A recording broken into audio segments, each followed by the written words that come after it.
capstone class about to finish your time here at CSU with us and be on the other side of your university experiences in the workforce, like our 3 distinguished alum. So I'm going to take a brief minute to introduce our 3 panelists.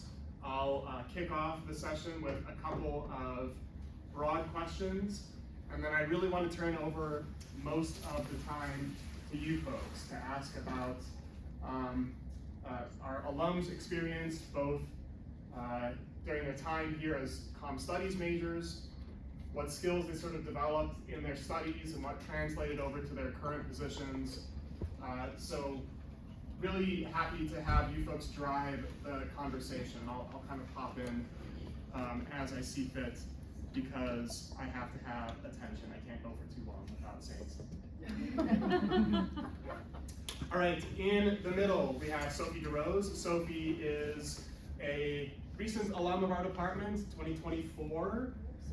6 months. Sophie graduated from CSU in May 24 with a BA in Communication Studies and a minor in General Sociology.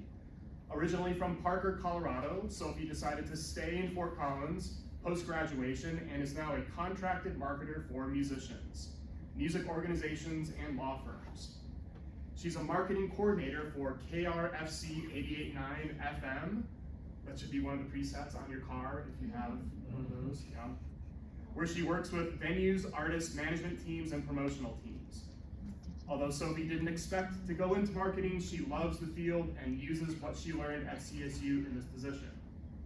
Outside of work, she enjoys anything music related, traveling, spending time with friends, and loving her 2 cats. She also loves connecting and building relationships in her community. Please join me in welcoming Sophie DeRose. Right, to Sophie's right is Leslie Schenk, BA 2021, peak COVID times. I'm eager to hear about that. Leslie is a deputy district attorney for the city and county of Denver. During law school, she worked in the office's cold case unit and is now a deputy in county court, pending admission to the Colorado bar. Which I passed in. We're all official. Yes. Very cool. Congrats. She received her Juris Doctor from the University of Denver in 2024, earning the Public Good Distinction and Excellence in Alternative Dispute Resolution Award.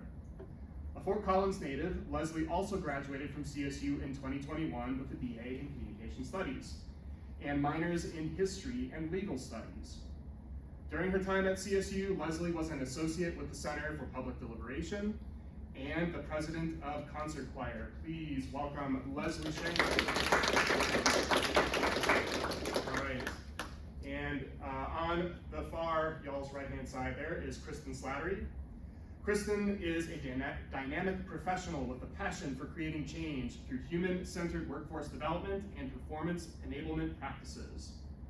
With extensive experience in talent and leadership development, Kristen has successfully designed and implemented comprehensive strategies that foster growth and drive performance.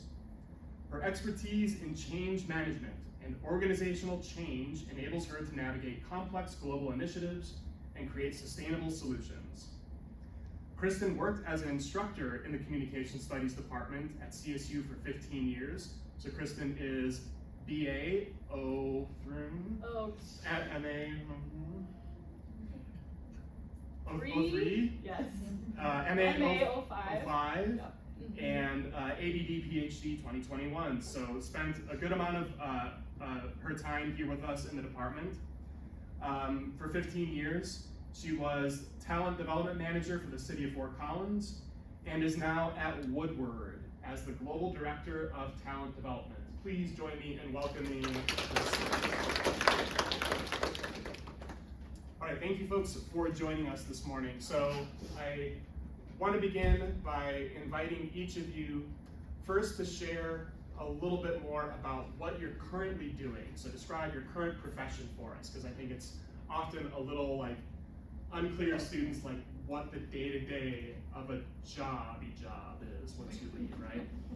And then as you are going into that description, share a little bit about your transition from your undergraduate time, and Kristen, including some of your graduate work too. I think that'll inform our folks.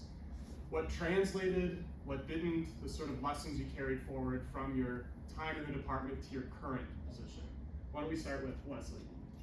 Yeah, so right now I'm a DA in Denver. I work in the county court unit, which means we do misdemeanors. So that's anything that is punishable by up to a year in jail. So it's anything from domestic violence and child abuse to DUIs, careless driving resulting in death, pretty much everything across the board. It's kind of the great equalizer. You see people who never graduated high school to people with multiple PhDs and everybody in between. I really like working with victims, which is why I went into that job. On the day-to-day side for me, I'm in court every single day. So 3 days out of the week, I have docket. So I have a docket of about 250 cases, which are assigned to me.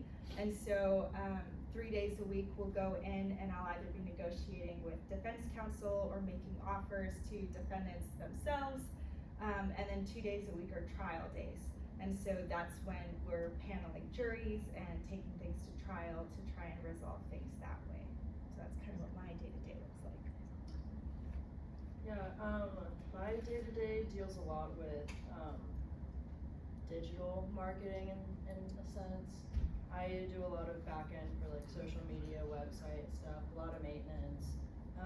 Another huge part of my job specifically at the radio station is kind of just being a face that people can go to for literally anything. So there's that. From CSU, I mean, I don't think there was a skill that I didn't take into my current job, honestly. Maybe cleaning data. But What do you mean? What is that?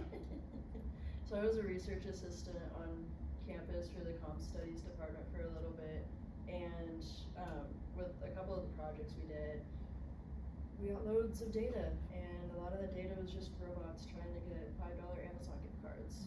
So I had to go through, pick apart who was a robot, who was a real person, needed a gift certificate. But I don't have to do that anymore, which is awesome. Not to say you won't, but yeah. And I think the ability to just go into any conversation and have somewhere to go from there, I think that's probably one of the biggest skills I took from my time at CSU. Okay, I'm trying to decide how much backstory to give it. As Nick said, I've been here quite a long time, but my current job is Director of Talent Development, and Woodward is headquartered here, but it's a global organization, so we have, like, all of our training development materials are translated into 8 languages. We have offices in APAC and EMEA, so our day is very long. It could be a 6 a.m. meeting and an 8 p.m. meeting, so we have time to engage with all of these partners. The role that I am currently in is to ensure that we have a ready now talent pipeline for every position in the organization for both the direct and indirect labor population. So that is primarily what I'm working on a couple things right now. One is what I would call talent management, and that is performance management and then kind of this pipeline work. So we upskill leaders to partner with members to have good evaluations, to focus on goals, to come up with development plans. We upskill members so they're able to have a conversation with leaders about problems they're having, about development needs that they want to address. So that's kind of performance management. And then, and kind of career conversations, all of that. And then it is talent reviews. So we review every employee, all 9,000 of them, and for a number of things, but primarily potential and performance. And then we decide if they're a good candidate for a bench. So like if we're looking for the next vice president of operations or the next VPGM or the next CEO or the next COO, we are bucketing those people into potential benches for those roles, and then we kind of earmark some of them as high potential folks, and then we accelerate their development. So with partnering on one-on-one development opportunities and tailored development plans so that the next time we have a vacancy in the C-suite, for example, we have somebody ready now to take that position. And we have a new CEO who's really interested in early career talent, so you should be watching the Woodward website What does Woodward do?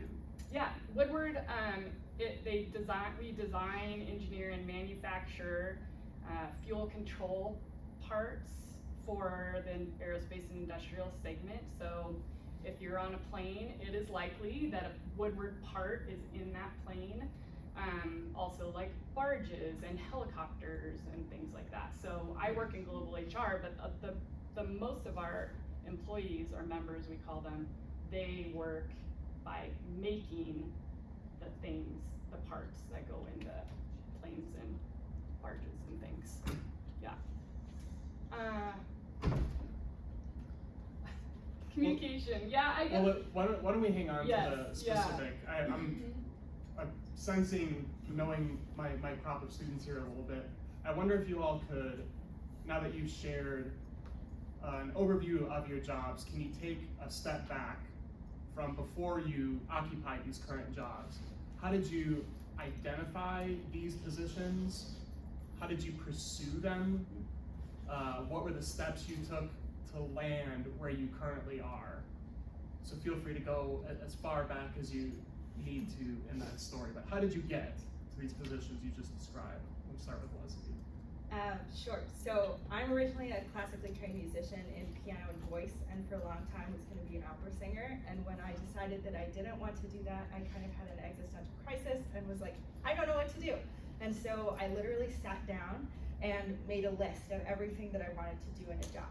I like people, I like public speaking, I wanted to do something that was like meaningful and would be different every day. And so I kind of ended up seeing prosecution as an idea, and I had a friend whose parents at the time were the assistant DA and second assistant DA here in Fort Collins, and they were like, hey, why don't you like just come shadow us and see what we do for a day? And I went and I got like passed around from person to person, and it was truly like beam of light from the sky moment of like, this is what I want to do. Right, I'm getting to work with tons of different people every day, whether it's like victims or defendants, other attorneys, investigators, people from the FBI, the ATF, like all over the place. And so then it was kind of a, how do I get there? And so I kind of took that list, and then when I'm applying to college, I'm like, okay, well, where do I get to do this? And I had discovered communication studies by accident when I was looking at a different university's website. And then I was like, I wonder if CSU has it, and then it did. And so then, I think when I had applied to CSU, I was a journalism major. And so before I even started, I submitted the paperwork to switch over to Comm Studies. Why? How did you make that switch? I was really excited about, at the time, and I don't know if it's still this way, there weren't any concentrations. There were like, essentially like 5 base classes that you had to take, but everything else kind of got to be yours, and you got to pick what you wanted to do. And so I liked the freedom in being able to choose different classes and kind of explore. It was a bigger department, and so there were going to be lots of offerings all the time. So for me, I mainly focused more on like the public speaking side of things, which I know is most people's nightmare, but and Kristen was actually my professor.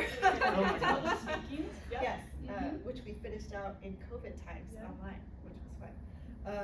But yeah, so that's kind of how I ended up on Comm Studies, and it was the best decision I ever made. Yeah. And then so that path took you to law school right away afterwards. How did you make that decision? I went straight through because I knew I wanted to be a prosecutor as my job, and that's not something that you can do without going to law school, and there really wasn't anything that I wanted to do in the meantime.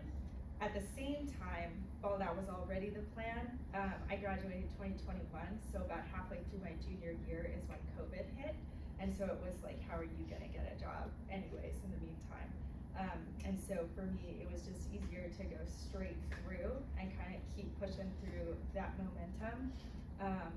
I think if you want to go to law school, if you want to be a lawyer, most people in my class did not do that. They had careers anywhere from like 2 to 20 years between undergrad and law school. So it's certainly something that you you don't have to do right away, and it's definitely something that you can do as like a second or third career. And just one more kind of last question. As you're in either your undergraduate time, like these folks are, or your law school degrees, like how do you begin to build the network that gets you the job afterwards? What sort of steps did you take? So, in terms of like here at CSU, I worked in the library, I worked in the archives department. There was also a brief period of time where I was the person that stood out in the cold and handed out the newspaper. I mean, just like doing things. So whether it's like an internship or a job, just kind of like meeting people and trying different things. When I was in law school, in the Denver DA's office, I was in their cold case unit, so I got to meet people like all over the state for like the FBI, ATF, was going to autopsies, all kinds of things. I was then over in Jefferson County, somewhere like Golden, Arvada, that area, just trying different things, kind of trying to figure out like who I wanted to work with, where I wanted to be. And I think the best way that you can figure out is actually like going out and doing it, and it's totally okay and equally as helpful to figure out what you don't like and where you don't want to be as where you do want to be. So for me, didn't really like the culture that was over in Jefferson County, didn't like the management structure or the way that people like treated each other at that office, and so that was really good for me to know, hey, that's like one place I don't want to be. So I would just say like kind of get out there and try things and harass people, like email people, be like, hey, I'm interested in doing this. For my job in the cold case unit, I had interviewed for it, and then she was like, well, I had talked to someone else the week before, so I need to like hear back from them first. And I emailed her probably every 3 days for like 4 weeks, and then she was like, okay, it's yours. And so sometimes you just kind of have to be politely pestering as well. Yeah. Sophie, how did you sort of make the jump from graduating in May, right, to finding your position? Yeah, I had a little bit of a jump start. My sophomore, junior year at CSU, I started interning for a radio station, which is now where I work. But I got the internship through a club that I helped create. It's still a thing on campus. It's a music business collective. If you're interested in the music industry, go check it out. But I got an internship through there. Did it for a couple of years, stuck around, and they decided that they should probably start paying me. Yeah, and that's. Was that, at what point did that become like a formal conversation that you asked for a job, they offered, like? It was a little bit of both. This was very discomforting, if I'm being honest, asking for career progression. Especially because I work at a nonprofit as well, so there's like no money to go around anyway. But I had expressed as an intern, once I had kind of familiarized myself with the organization, I started talking with my boss and the board of directors that ultimately control who gets paid, where the money goes, who makes the decisions. And I just kind of mentioned, I was like, hey, I don't know what your future holds, I don't know what my future holds, but I would love to at least do some type of contracted stuff. So I started as an intern, getting absolutely nothing, which isn't fair, but side note. Then I got hired on for 10 hours, which then moved up to 30 and then full time. So I just kind of stuck around and inserted myself wherever there wasn't someone already. So like nobody had done a marketing plan at my radio station until I was like, hey, we should probably do a marketing plan. So that's kind of what got me here. I just was like, hey, these other places are doing this and it's successful and I've been there. Here we go. And it's worked out okay. Can I just ask one more question, Kristen? Sorry, but so that situation you described where you're having to advocate for yourself and say, I'm working here, I deserve this.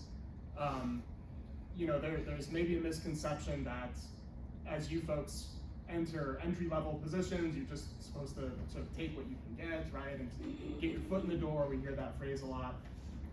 How did you think through that process? What language to use and what moments to seize on to bring that up with your employer? Yeah, so I relied a lot on my other professional connections a lot. So, like Eric and Chuck from the music business department, I went to them all the time and I was like, hey, I want to do this, help me get there. And they helped with the internship, but then when it came time for me to start getting paid, I went back to them, leaned on them some more and was like, how do I do this in this industry? I also went to my parents, grandparents, I talked to my coworkers as well that were not my boss or the board of directors.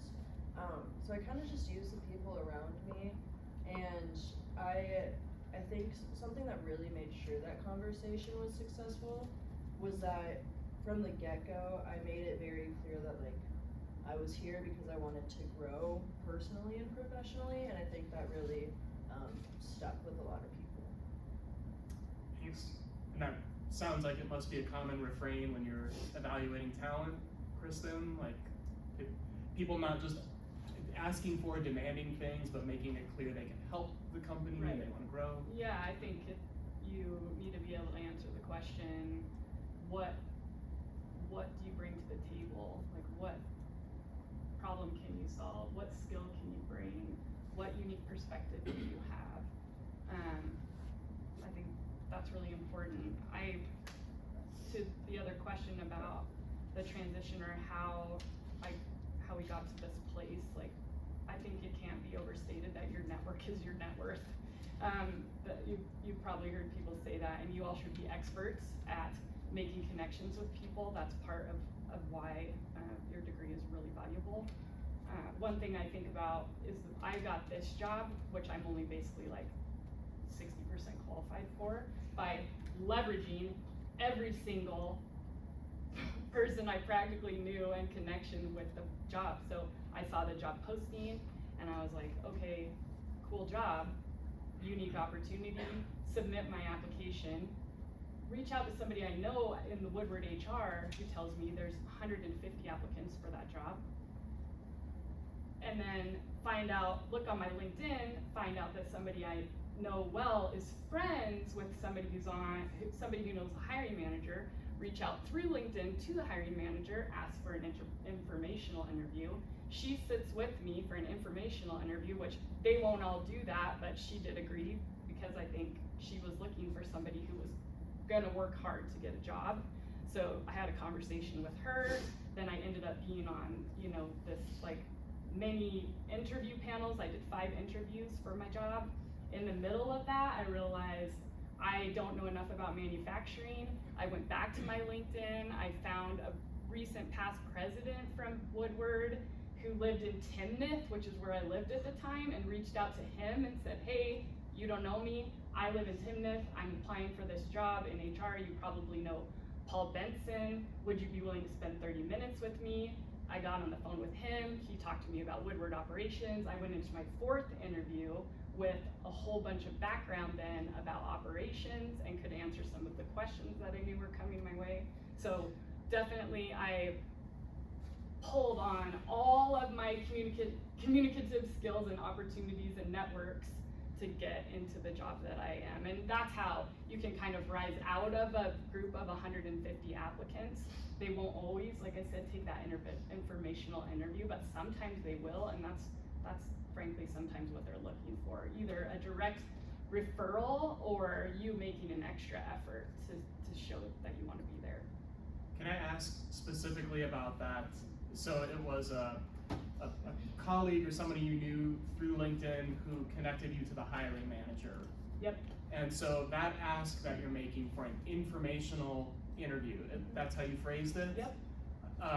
Tell me about that, like thought process and the language and how you're feeling doing that. Sure. Well, by then I had a lot of years of work experience, so I felt pretty confident. I also spent a lot of time teaching and thinking and writing and learning about communication, so I felt like it wasn't just a theory. I'd seen it in practice enough times to use it. So I went really confidently asking for an informational interview. And what I was really getting at was I wanted her to spend time with me because I wanted her to realize I had, even though on paper, not necessarily every qualification, I had the ability, the learning agility, the perseverance and enthusiasm to do the work. And you can't learn that from an application that you submit online. So what I wanted to learn about the job, but I really wanted FaceTime with her. That was the goal. Okay.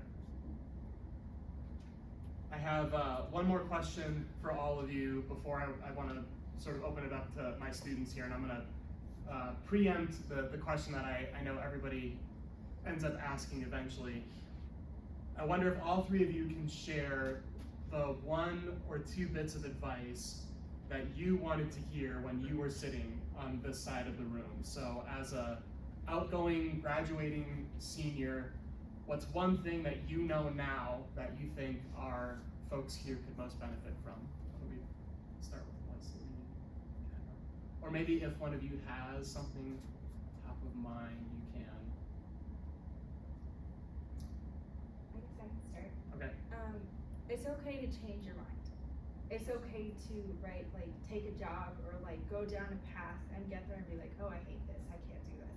And it's totally okay to change your mind. And it's totally, right, people live so long anymore, like life expectancies are like 80, 70 years, and like we can't retire until we're like 75 anyways, so, right, like you are not stuck to one career for your whole life. You're not stuck to one company for your whole life. And so, don't feel like when you're trying to find that first job or that first opportunity that it has to be the one, right? Like, it's okay to change and it's okay to leave. I hear that. Yeah, thank you. Yeah. I'd also emphasize starting over is sometimes a great thing, not like the end of the world. Also, it pays to be nice to everyone, no matter how small or large the conversation is or the action is. It pays to be nice. The amount of people I've run into in my professional life that I just passed by and was like, oh hey, I like your outfit. I see them every day now, and that compliment pays off. It does, you know. So be nice, spread positivity. Everyone is kind of going through it, but yeah, be nice. You never know who might be your boss or be your next coworker or whatever. Yeah, but especially like add on to that, sometimes that the temptation is to interpret that as like be nice upwards, right, to the people who are in positions of power to help you. But I think Sophie's nicely gesturing to like your peers too, and folks who are coming up behind you, right? Just building that network all around is really good. Yeah. I would just say maybe 2 things. One is follow your curiosity. If you're curious, just find out more. If you're wondering, ask the question. I think curiosity is when I'm thinking about evaluating talent for potential, curiosity is a huge indicator, right? So it's great to just, I don't know what this is going to be like. I'm willing to be curious and ask a question, take a step, take the job. Like, if the door opens, go through it. Don't just wait for, the one door. I think, to their point, you can start over. You learn what you don't like. You learn no matter what. So I think that is really important. And the other thing I was going to say, I think I forgot. Yeah, like if I can emphasize that too, Kristen, leading with asking questions instead of declaring things about yourself, I think is what you're gesturing to. It shows that you're intellectual and curious and willing to learn, and not just sort of a fully formed product who expects or needs something immediately.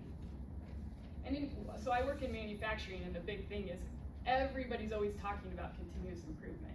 And that's really just a mindset. Like I'm continuously improving, I'm continuously growing, I'm totally always learning something new. And as long as you are, you'll keep getting new opportunities, right? Your curiosity will drive like the next step forward.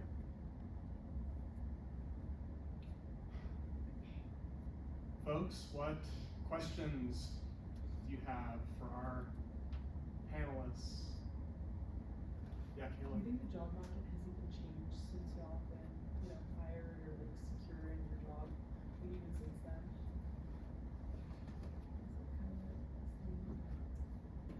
I think COVID has really changed the process. it's a lot of like, it's very alienating. It's very separated. It's like, here's this website, upload your resume, and then you get an automatic response that you have to fill out this form that's everything that was already in your resume, and then maybe you get an email back, maybe you don't, and then maybe you do get an email and you get an interview, and then maybe you hear and maybe you don't. And you can go through so many steps of the process without ever meeting somebody in person. And so for me, that was the hardest part of it, and the most like degrading part of it for me, since I was like, you don't even want to like meet me as a person. So I think that's something that's new, and I don't really see going away right now.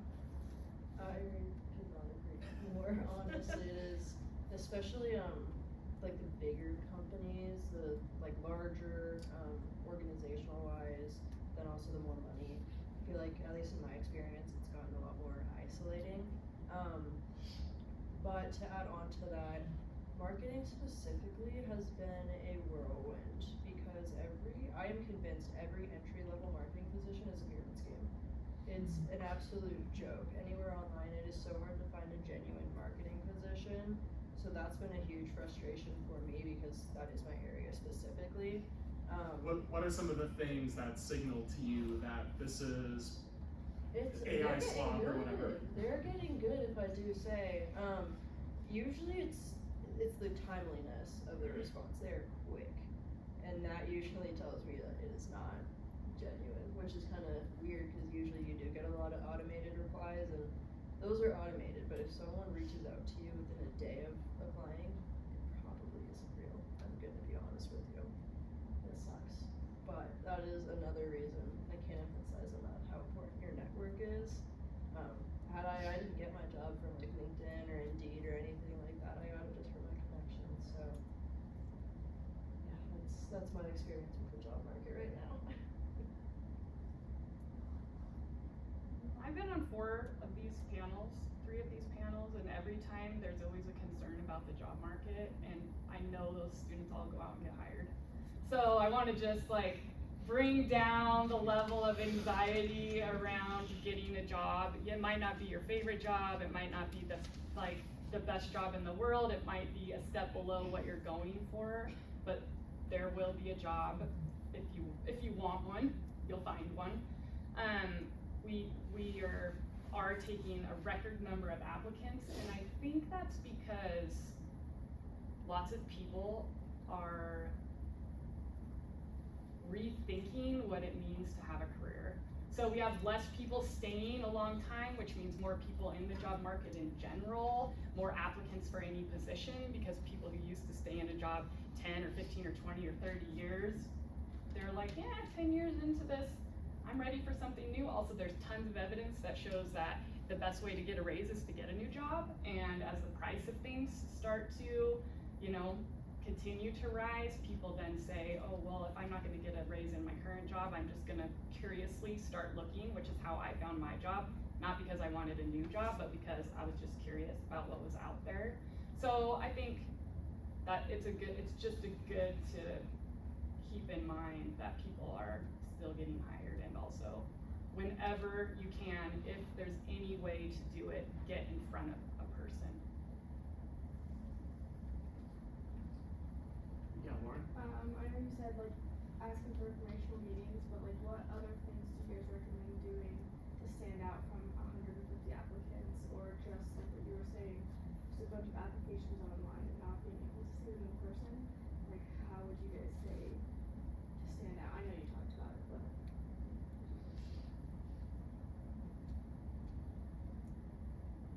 I resisted it for the longest time, but the career centers at your university are actually helpful. So if you like go and you're like, here's my resume, please hit assist. It actually does make a difference. And then cover letters also was something that I was like, I hate this is the dumbest thing I've ever had to do. But if you can like master it truly, like that is like how you're gonna hook it. And it's not just the like, yes, I'm the most qualified person, blah, blah, blah. If you can like put something in there that's like unique to you. I know people who got hired for things because they were like, I like to like play pickleball or whatever, and then like the person that was hiring them was like, that's interesting, that's something that I did. One of the law schools I applied to gave me a full ride scholarship because the dean of the law school was also the president of his choir in college too. So like the things that you think aren't important or the things that don't like apply to your job, like put the things that are like make you in there, and those actually are the things that people will be like, that's the person. And I would add to that, and I know this sucks, but you really need to change like 30 or 40% of your cover letter for every job you apply for. It really needs to be targeted to the job.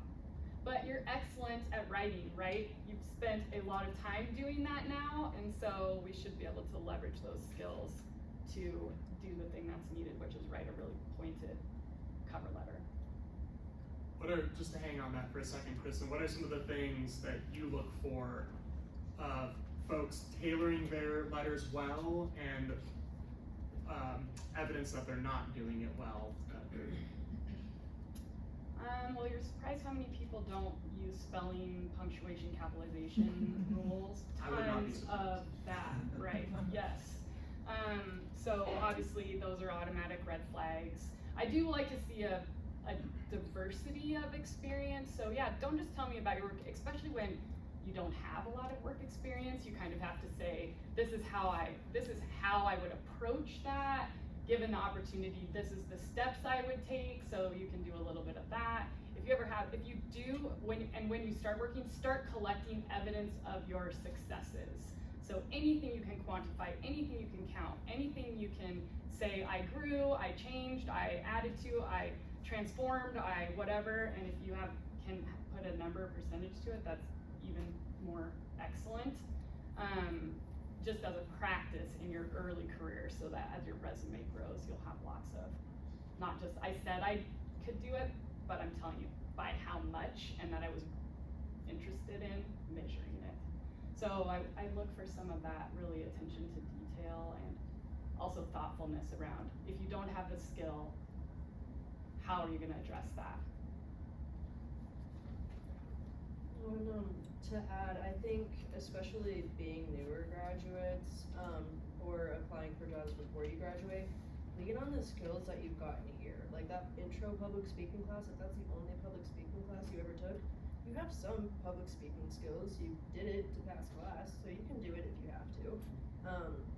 But like, so when I was here studying, I focused a lot on power and stuff, but I would say that that's a skill that I have. I can look at organizations and the power dynamics in organizations now. Don't have a certificate, don't have any actual career experience doing that, but the classes here prepared me very well to be able to use that as a skill if I want to. Yeah, I wonder if I can ask our other two panelists to identify a class or two or a skill or two that you go back to a lot when you're, let's say, applying or presenting yourself professionally. How do you talk about a communication studies degree, let's say, in an application process or meeting someone new in a professional setting?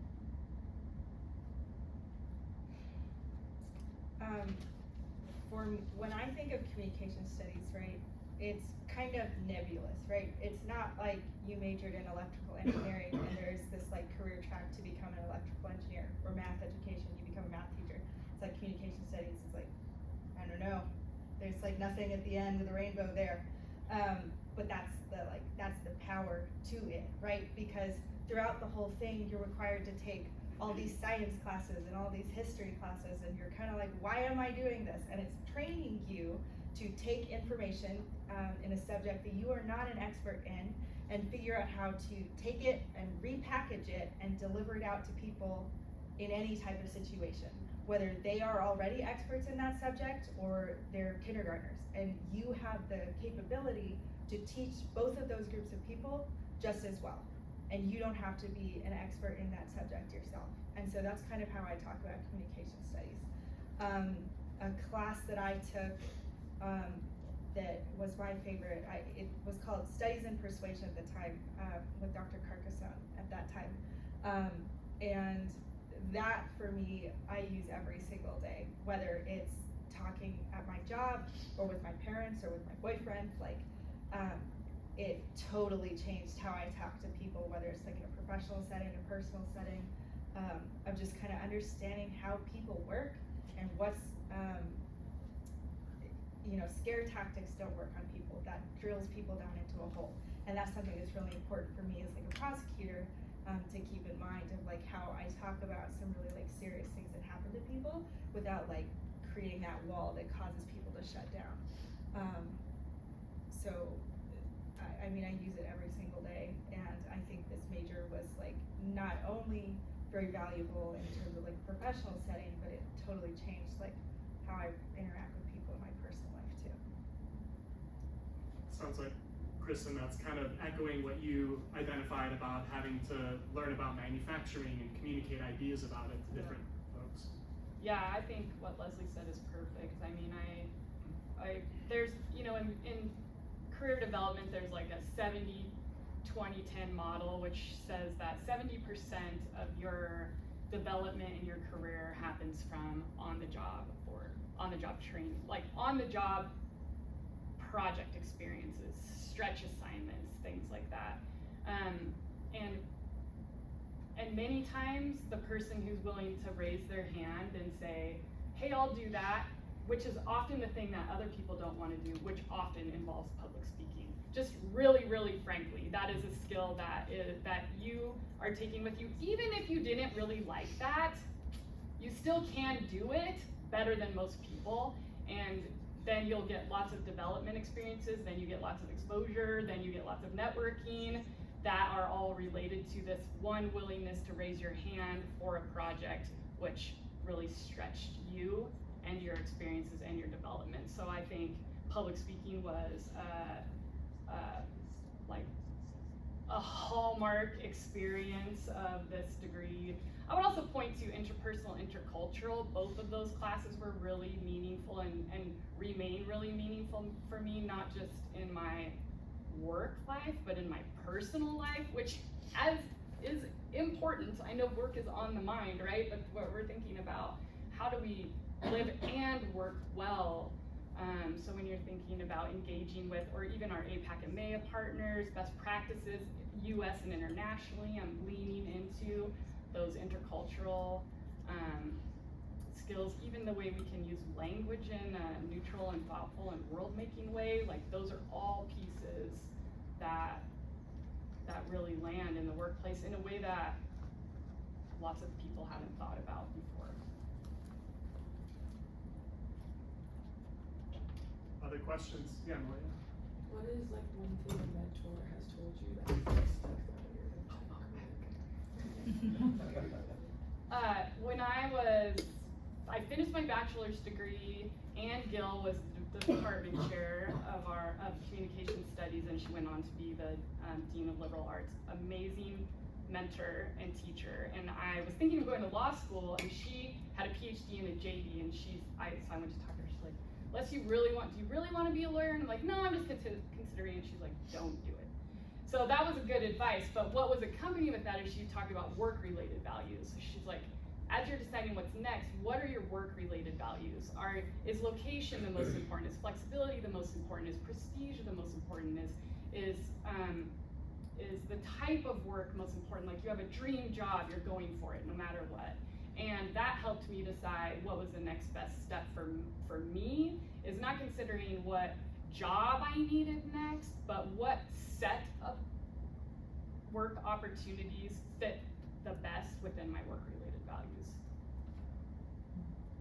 Yeah, I think the piece of advice that has really been monumental for me is, what's your why? Personally, professionally, and it really comes in handy professionally when you're working on like a new project, or especially if you're helping lead that project too. Why are you doing it? Like, what is the actual goal here? Who is it going to help? Who's impacted? Which I got all of that straight from the communication sociology department. Every class I ever took pretty much starts and finishes with like, why? Like, what is happening here? Why is this happening? Why are you doing it? For me, it's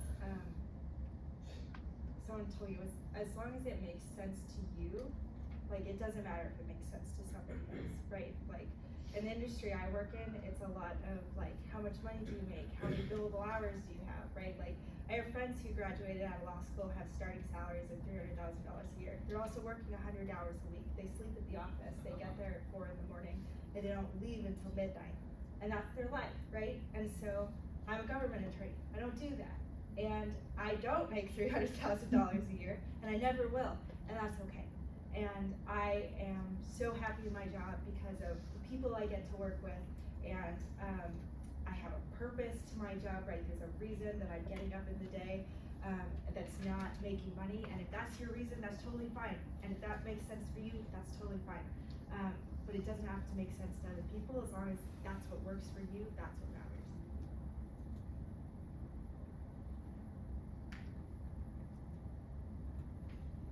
I'll go quick. And then Kyle, yeah. Running out of time. So you guys mentioned, one of you had mentioned that like you had to start kind of a like silly-nilly data entry, which is kind of just like takes a lot of time, and I'm sure you guys have had an experience where you've had to do something that, you know, a lot of people didn't want to do just because you were starting out and you were kind of a beginner. So my question is kind of like, where does that line draw, right? So like, when do you stop just like taking every single thing and saying yes to every single thing? Immediately. It's a slippery slope saying yes. So like don't not say yes. Like you have to say yes if you want to go places and build yourself up.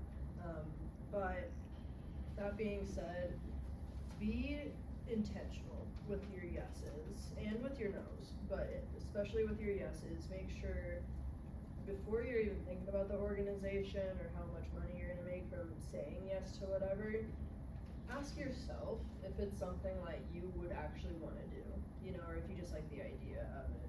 But be generous with the yeses, be intentional as well. I mean, part of that's driven by requirement. I mean, like, if you need a job and the job is data entry and you can't find a different opportunity, that's what you're gonna do until you find a new opportunity. So I think do the thing, keep looking for an opportunity. My son is almost 18, and I was talking with him about getting a job, and he's like, well, so I told him a place, and he's like, well, do they pay minimum wage? And I said to him, what qualifications do you have to make more than minimum wage? And he was like, point taken, right? So like, when you have qualifications that bring you beyond the data entry stage, and you also can marry that with an opportunity, then you can take that route. Or you can not work, and that's another choice. So that's at least the way I do it. I also think some of those like really small menial tasks, if you do those really well and you do them better than like anybody else does, and you take it super seriously, that's what's gonna get you the promotion before the other person. It's not the big things, right, that you're like thinking, oh, this is what they're looking for. It's actually the really small things that they're going to be looking for. And so just like trying to put, like give it your best wherever you can, because those are the things that other people are immediately gonna be slacking off on. They're like, oh, I don't need to, you know, take notes as well as this person, or I don't need to fill out this form or pay as close attention to detail. No, because when you do that, those are the things that people are gonna notice first. I know we're gonna have a changeover here as some of you folks may need to get to a 10 o'clock class, but we've got 10 minutes left in our session, and I invite you to stay for as long as you're willing and able. More questions from folks? Yeah, Joseph. You talk about like how, as it is now, one of the only ways to really like get a promotion is to get a new job. How do you approach being in an interview when you have a job, when they inevitably ask, why do you not want to work at your current job anymore, without like totally bad-mouthing the company or position you're in? So I've actually done this recently, so I can at least tell you what I did that worked. The legal field is very small and people talk, and so I wanted to be very mindful of that, right? I didn't want to say like totally shit on this other office and say not get this job and then I have to go back there and they know. And so I think if you can emphasize the things that you like better about this other place and focus on that as opposed to, oh, these are 10 things I hated about the other place. Say, these are the things that I just like better that are happening here that maybe weren't as strong there. That's kind of how I would say to frame it. Yeah, only on the opportunities. I would never say anything negative about your other experience ever, at all. Only the new opportunity. I'd also like to mention like the potential for career growth as well as the culture of the company. That's usually a good way to get some conversation going and not say anything negative about your current place of work.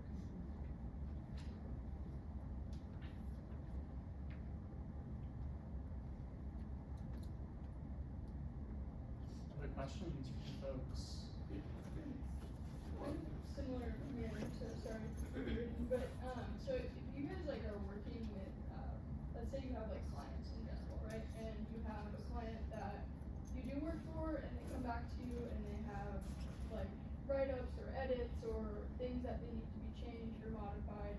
And obviously like you do that as the employee in sort of client relationship, but like, is there, if you like ever get, or have you ever had a situation where a client has just been like completely unreasonable and it's a really difficult task and you know, like, is there a moment where you can step off the gas with this person, or is it like okay, the client is right in every aspect of it? So my job's a little different.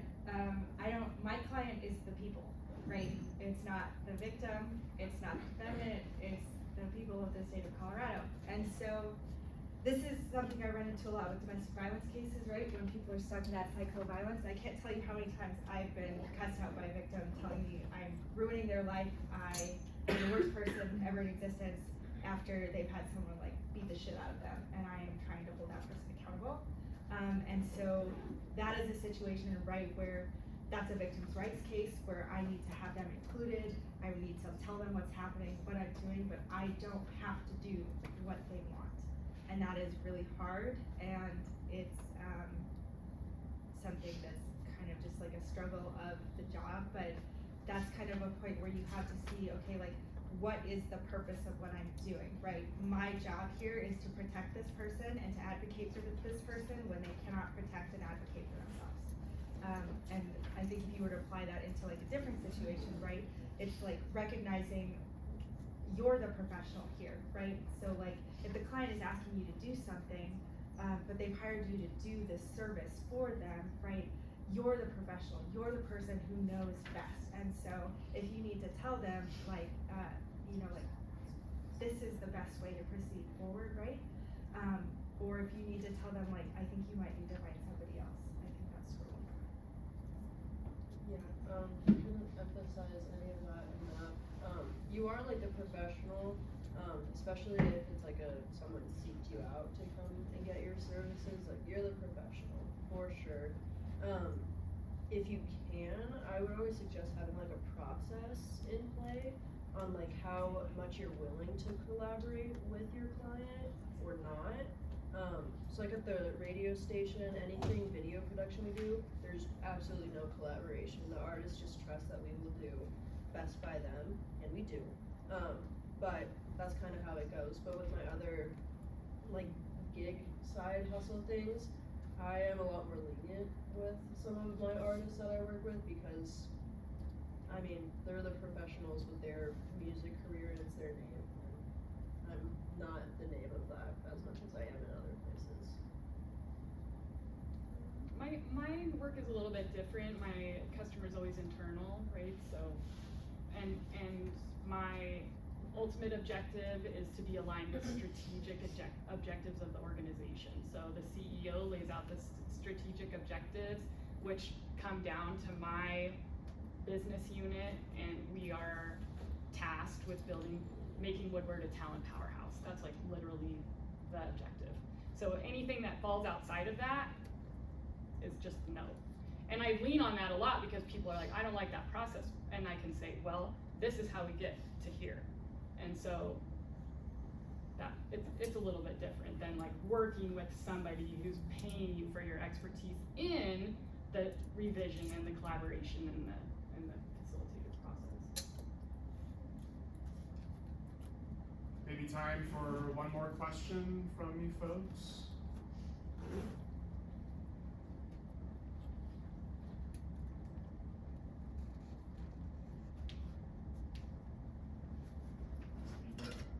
Kaya, yeah?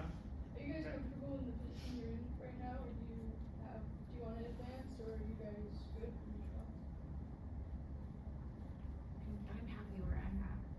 It's nice to, after like so many years of school, to finally get to like where you get to work, and get to be at the job, and it's like you actually like it. So that's been really exciting and really fulfilling for me, at least. No, I've dreamed about working in the music industry since I could walk. So this is a dream come true, being in the position I'm in. But I do also recognize I want to do more with my career, and I would love to be able to. So I'm so happy, and I'm even happier that I'm on a stepping stone, I think, too. Yeah, I'm completely uncomfortable in my job. I am 8 months into this new job. The learning curve is steep. I learn something new every day. I apply something new every day. I change something new every day. I realize something I need to learn practically every day. And that is a energizing and exhausting place to live. So I feel like in the year I'll kind of, get my feet under me. But in my current organization, there's one more role above the one I have, so I could be the vice president of organizational and talent development, and I think that would be a goal for me within 5 years. And then outside of that, that's really high as you get in this role, unless you want to go like to a different organization where you would maybe make more money or have different benefits, or just a new challenge inside of this. Or maybe I'll like totally decide to do something else. Who knows? All right, well, join me in thanking our panelists. Thank you so much, Leslie, Sophie, and Kristen. If you're willing for a few minutes, can you folks just stick around and say hello to the folks who want to say hi? Otherwise,